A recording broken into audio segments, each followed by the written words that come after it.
রবীন্দ্রনাথের ছোট গল্পে বিদূষক বলেছিল, আমি মারিতে পারি নে, কাটতেও পারি নে, বিধাতার প্রসাদে আমি কেবল হাসতে পারি, মহারাজের সভায় থাকলে আমি হাসতে ভুলে যাব। আমার পরের বক্তা এ রাজ্যে থেকেও শুধু নিজে হাসতে ভোলেনি তা নয়, নিয়মিত এই বঙ্গ সমাজকে হাসাতেও ভোলে না। মোবাইলের পর্দায় তার নাম বিটকেল বাঙালি। আমার পরের বক্তা সৈয়দ শামসিল সেই বিরল প্রজাতির বাঙালি যারা এই আকালেও নির্মল হাস্যরসের আড়ালে প্রতিদিন গভীর সত্যিটা নির্দ্বিধায় তুলে ধরছে এবং নিয়মিত আমাদের অক্সিজেন জুগিয়ে চলেছে। আসুন কিছুক্ষণ অন্তত এই বিটকেল সময় বিটকেল বাঙালির কথাই শুনি। শামসিল। প্রথমে শুভ সন্ধ্যা সবাইকে। আমার আগের বক্তারা আর সুমনদা যা বললেন, সত্যি কথা বলতে আমি কিছুই বুঝতে পারিনি। আমি একটু সিরিয়াস থাকার চেষ্টা করছিলাম, কিন্তু হচ্ছিল না। আমি মোবাইলে মেসেজ পেলাম যে হচ্ছে না, তুমি যেরকম থাকো সেরকমই হও।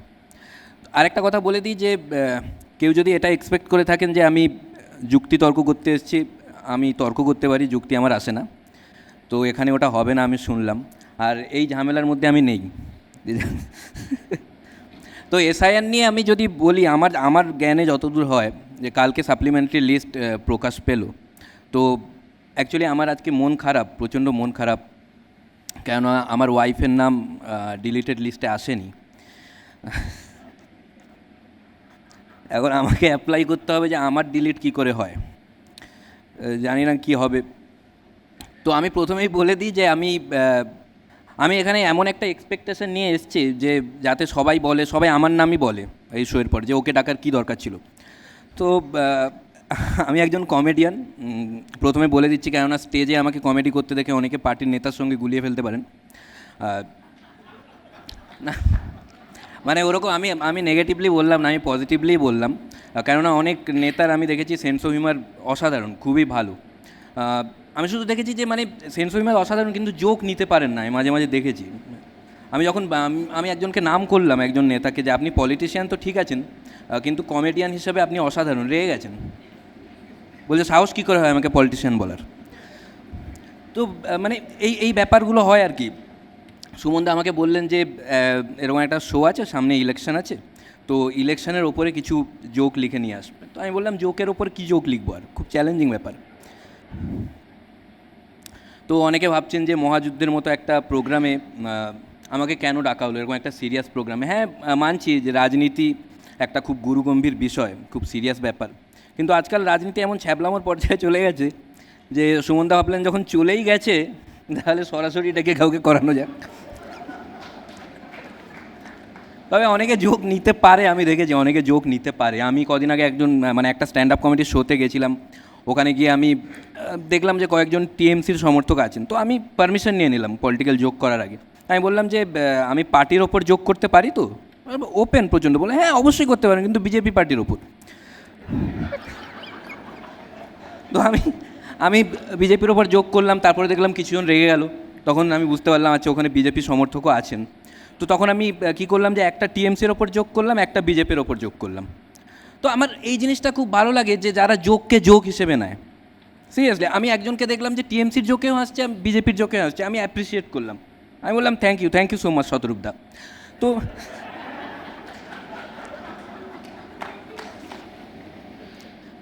আমি যেটা জিনিস, আমি এখানে যেটা নেতাদের পজিটিভ সাইড বলতে এসেছি অ্যাকচুয়ালি। মানে আমি নেতাদের নেগেটিভ সাইড বলতে চাই না, কারণ আমি জানি যে সব পার্টির নেতারাই এবিপি আনন্দ দেখে, রিস্কি হয়ে যায় ব্যাপারটা। আমি যেটা দেখেছি যে অনেকে যদি ভাবে যে আমার কেন্দ্রে আমি কাকে ভোট দেবো আমি কনফিউজড, আমি ঠিক করতে পারছি না, আমি আত্মবিশ্বাস দেখে ভোট দেবো, যে কার আত্মবিশ্বাস বেশি, তাহলে বিপদে পড়ে যাবেন, ভোটই দিতে পারবেন না। কেননা কারো আত্মবিশ্বাস কম নয়, সবারই তুঙ্গে। আপনারা দেখবেন ইলেকশনের আগে যখন সাংবাদিক গিয়ে কোনো প্রার্থীকে জিজ্ঞেস করেন যে সামনে ইলেকশন, কি মনে হচ্ছে, জিতবেন?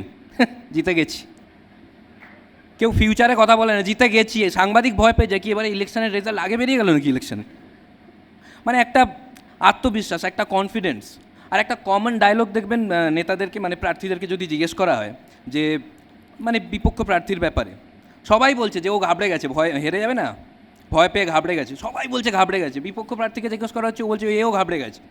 এটা দেখে জনগণ ঘাবড়ে যায়। যে আমাদের কেন্দ্রেই সব ঘাবড়ানোর প্রার্থী কেন দিয়েছে। তারপরে জনগণ দেখে যে কে কম ঘাবড়েছে, তার মধ্যে আবার জনগণ ঠিক করে যে কাকে ভোট দেওয়া যেতে পারে। আর আমি দেখেছি যে মানে কনফিডেন্স এত থাকে না নেতাদের, চ্যালেঞ্জ ছুড়ে দেয়। আমি অবাক হয়ে যাই যে এত কনফিডেন্সে চ্যালেঞ্জ ছুটছে কী করে। সিরিয়াসলি মানে যখন সাংবাদিক জিজ্ঞেস করে প্রার্থীকে যে বিপক্ষ প্রার্থীর ব্যাপারে, পুরো ওপেন চ্যালেঞ্জ, এবারে যদি আমি না জিতি আমি রাজনীতি ছেড়ে দেব, আমি রাজনীতি ছেড়ে দেব, এরকম কনফিডেন্সে বলছে। সবাই ভাববে যে বাবা যদি হেরে যায় কী হবে, হেরে গেলে কিচ্ছু হবে না। ঠিক এইটা নেতাদের গুণ আমি দেখেছি, ঠিক মেকআপ দিয়ে দেবে যে কোনো পার্টির নেতা। রাজনীতি ধরুনও হেরে গেল, এটা বলার পরে হেরে গেল, তো সাংবাদিক জিজ্ঞেস করবে যে আপনি বলেছিলেন রাজনীতি ছেড়ে দেবেন, কী হলো, শুরু হয়ে যাবে। আমি বলেছিলাম আমি হেরে গেলে রাজনীতি ছেড়ে দেব, আমি সিদ্ধান্ত নিয়েছিলাম রাজনীতি ছেড়ে দেব, কিন্তু রাজনীতি আমাকে ছাড়বে না। জনগণ বলে বাহ, হ্যাঁ তো ঠিক ঠিক, তাহলে একদম ছাড়ার দরকার নেই, তাহলে ঠিক ঠিক, গুড ডিসিশন, গুড ডিসিশন। আমি বলেছিলাম রাজনীতি ছেড়ে দেব, কিন্তু কবে ছাড়বো তো বলিনি। মানে একদম মেকআপ দিয়েই যাবে। আবার সব থেকে যেটা একদম ভালো একটা যুক্তি দেয়, আমি বিরোধীদের বলতে চাই কান খুলে শুনে নাও, আমি বলেছিলাম রাজনীতি ছেড়ে দেব, কিন্তু আমি রাজনীতি ছেড়ে দিলে তোমাদের সুবিধা হয়ে যাবে, তাই তোমাদের সুবিধা হতে দেব না। জনগণ বলে না না, একদম দেওয়ার দরকার নেই, খুব গুড ডিসিশন, ভালো ভালো। এই যে কনফিডেন্স, আমার এই জিনিসগুলো খুব ভালো লাগে। আরেকটা কমন ডায়লগ হচ্ছে বিপক্ষ প্রার্থীর ব্যাপারে জিজ্ঞেস করলে, যে 4 তারিখের পরও পালানোর পথ পাবে না। 4 তারিখ যদি বিপক্ষ প্রার্থী জিতে যায়, দাদা বলছিলেন পালানোর পথ পাবে না, বলে হ্যাঁ এখন কোথায় আছো, বলে এই এলাকাতেই, দেখলেন পথ পেলো না, ঠিক মিলিয়ে দেবে, মিলিয়েই দেবে। আর আমি দেখেছি ভোটের প্রচারে সব নেতাদের মধ্যে একটা কম্পিটিশন থাকে প্রার্থীদের মধ্যে, যে কে কত সিম্পল হতে পারে, কোন প্রার্থী কত সিম্পল, কত কিউট নিজেকে দেখানো যেতে পারে। মানে বিভিন্ন জায়গায় যাচ্ছে, গ্রামে গঞ্জে যাচ্ছে প্রচারে, যা তার বাড়িতে ঢুকে খেয়ে নিচ্ছে, ঢুকে খাচ্ছে, যার বাড়িতে খাচ্ছে সে রেগে যাচ্ছে যে আমি ছিলাম না, আমার বাড়িতে ঢুকে খেয়ে নিয়েছে। সে ভাবছে এখন আমি কি খাবো, ওরা খেতে পাচ্ছে না। ওই জন্য দেখবেন গ্রামে ভোট হলে দেখবেন সব বাড়িতে তাড়াতাড়ি খেয়ে নেয়, তাড়াতাড়ি খেয়ে নাও, যে কোনো প্রার্থী ঢুকে যে কোনো মুহূর্তে খেয়ে নিতে পারে। আর দেখবেন মানে যখন যায় ওখানে বাড়িতে ঢুকে খাচ্ছে, তো মাটিতে বসে খাবে, টেবিল, আর যাদের বাড়িতে খাচ্ছে তারা টেবিলে খাচ্ছে। তারা বলছে দাদা আমরা এতটাও গরিব না, এরকম প্লিজ করবেন না। বলছে না আমি মাটিতেই খাবো, যতক্ষণ ক্যামেরা আছে আমি তো মাটিতেই খাবো, আমার টেবিলে উঠাতে গেলে আগে ক্যামেরা সরাও। আর দেখেই বোঝা যাচ্ছে মাটিতে বসার মানে অভ্যেস নেই, বসে গেছে, মানে দলের কর্মীরা চিন্তিত, দাদা বসে তো গেছেন, উঠবেন কী করে এবার।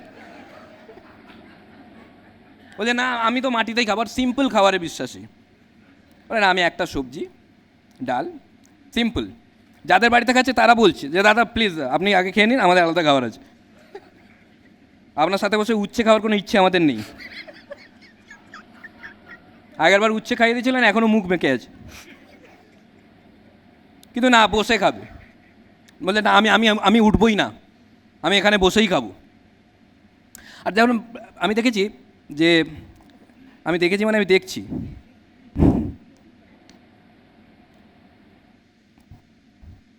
আর যত কিউট যে জিনিস যেটা বললাম, যে যখন প্রার্থীরা বলে যে বসে যায়, যখন সবজি খায়, আপনারা একটু ভালো করে দেখবেন, একটু ভালো করে লক্ষ্য করবেন, এক্সপ্রেশন আর কথা আলাদা হচ্ছে। মুখে সবজি খেতে কিন্তু ভালো লাগছে না, মুখ ফুক বেঁকে যাচ্ছে, অসাধারণ, খুব সুন্দর সবজি, খুব দারুণ, এটা আমার খুব ফেভারিট, এটার নাম কি, খুব ভালো লাগে এই সবজিটা আমার খেতে। প্রচারে যাচ্ছে, যে কোনো বাচ্চা ওখানে খেলছে, বাচ্চার সঙ্গে কিছু না, ছোটো বাচ্চা খেলছে, বাচ্চাকে কোলে তুলে আদর করছে, বাচ্চা বলে এটা কি হচ্ছে, এত আদর তো আমার মা বাবা করে না, আমার মা বাবার তো এসআইরে ডিলিটেডে নাম আছে, তারপর বাচ্চা ফেলে চলে যায়। আর যখন কেউ ক্রিকেট খেলে না, প্রার্থী যাচ্ছে প্রচারে, কেউ ক্রিকেট খেলছে, ওখানে গিয়ে ব্যাটিং করা শুরু করে দেয়, যারা বাচ্চারা খেলে তারাই বিরক্ত হয়ে যায়, আবার আবার সেই বাজে ব্যাটসম্যানটা আসছে, প্রত্যেক দিন 3-4 ওভার করে খেলে বেরিয়ে যাচ্ছে ফিল্ডিং না করে। ফিল্ডিং করতে বললেই বলছে যে আমার প্রচার আছে। আর এত বাজে খেলে, এত মানে 3 ওভার খেলছে, 30-40 বার আউট হচ্ছে, এক বলে 2 বার আউট হচ্ছে। খুবই বাজে খেলে, মানে কেউ খেলা দেখে নিলে ভোট পাবে না। আমার মাঝে মাঝে মনে হয় খেলা দেখে নিয়েছিল বলে হেরে যাচ্ছে। আর কি বাধ্যবাধকতা আছে যে খেলতে হবে? আমি একটা ভিডিও দেখছিলাম, একজন মানে উদ্বোধনে গেছে, উদ্বোধনে বল মারতে গিয়ে উল্টে পড়ে গেছে। সাইডে একটা লোক বলছে, দাদা মানে আপনার রাজনীতি আর খেলা দুটোই একই। বলে থ্যাংক ইউ, বলে থ্যাংক ইউ না, দুটোই বাজে।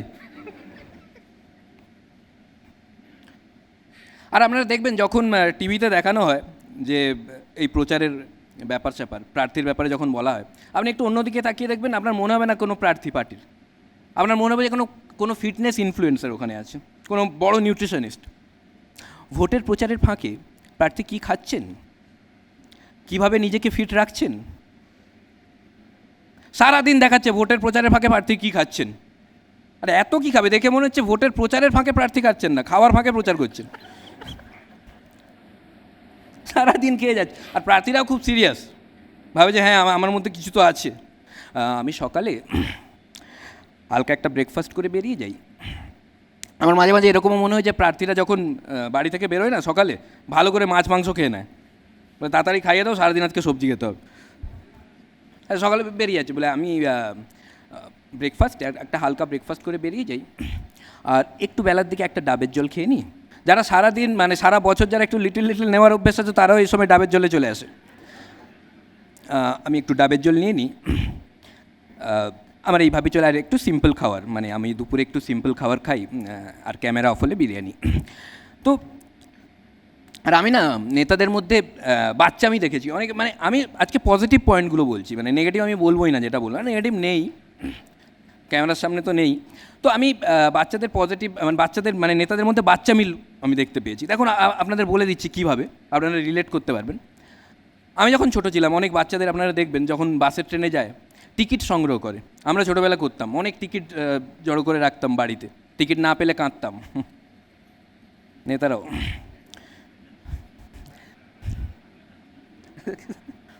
তো অনেক অনেক নেতাকে আমি দেখেছি, সব থেকে ভালো যেটা আমি দেখেছি যে যারা দল পরিবর্তন করা নেতা, প্রচণ্ড দল পরিবর্তন করেন, প্রচণ্ড দল পরিবর্তন করেন যারা, মানে এত মানে সকালে যাদের এগেনস্টে আন্দোলন করছিলেন, বিকেলে দেখা যাচ্ছে তাদেরই মিছিলে জবাব চাই, জবাব দেওয়ার। দাদা আপনি এদেরই জবাব চাইছিলেন না? বলে হ্যাঁ দিচ্ছিল না, তাই আসতে হলো। আমি সারা জীবন এরকমই জবাব চাইবো চারদিকে। এদেরকে না কেউ মিছিলে নিয়ে যায় না, ভয়। হ্যাঁ সিরিয়াসলি, হয়তো মিছিলে নিয়ে যাচ্ছে, বিপক্ষর একটা মিছিল আসছে, ওখানেই দল চেঞ্জ করে নেয়। Thank you so much. তো আজকের জন্য এতটাই। আর সুমনদাকে অসংখ্য ধন্যবাদ আমাকে এই সুযোগ দেওয়ার জন্য। Thank you. ধন্যবাদ, ধন্যবাদ তোমাকে। দেখুন মঞ্চের ওপরে শামসিল বা মঞ্চের সামনে যাদের দেখতে পাচ্ছি, ঝিলাম গুপ্ত বা বংশটের শুভম চৌধুরী, দেখুন একদিক থেকে দেখলে ভোট রঙ্গের ময়দানে ওরা সবাই আসলে দাদা ঠাকুরের উত্তরসূরি। দাদা ঠাকুর সেই কবে লিখেছিলেন, কোন গায়ে তুই ভোট ভিখারি, কোন গায়ে তোর ঘর, ভোট নিবি তো গোটা কত, কথার জবাব কর। এখন কথা হচ্ছে, এত অসঙ্গতির জবাব যাদের দেয়ার কথা, তারা কতটা ক্রুদ্ধ হন। কুণাল কামরার পরিণতি তো আমাদের সামনেই আছে। আচ্ছা, একটা ব্যঙ্গচিত্র আজকের পরিভাষায় যাকে মিম বলে, সেটা ফরওয়ার্ড করে গ্রেফতার হতে হয়েছিল অধ্যাপক অম্বিকেশ মহাপাত্রকে। একনাথ শিন্ডিকে নিয়ে মন্তব্য করার জন্য কুণাল কামরার বিরুদ্ধে কড়া ধারা এফআইআর করেছিল মহারাষ্ট্র সরকার, আর তার সঙ্গে বাড়তি উপহার ছিল খুনের উড়ো হুমকি। সুতরাং ওপেন ফোরামে ওদের কাছ থেকে এটাও জেনে নেওয়া যাবে যে ভোট রঙ্গে এই নির্মল হাসি জোগানোর বিটকেল বাঙালি, বংশট বা ঝিলাম গুপ্তকে মেপে মেপে পা ফেলতে হয় কিনা। এবিপি আনন্দ এগিয়ে থাকে, এগিয়ে রাখে।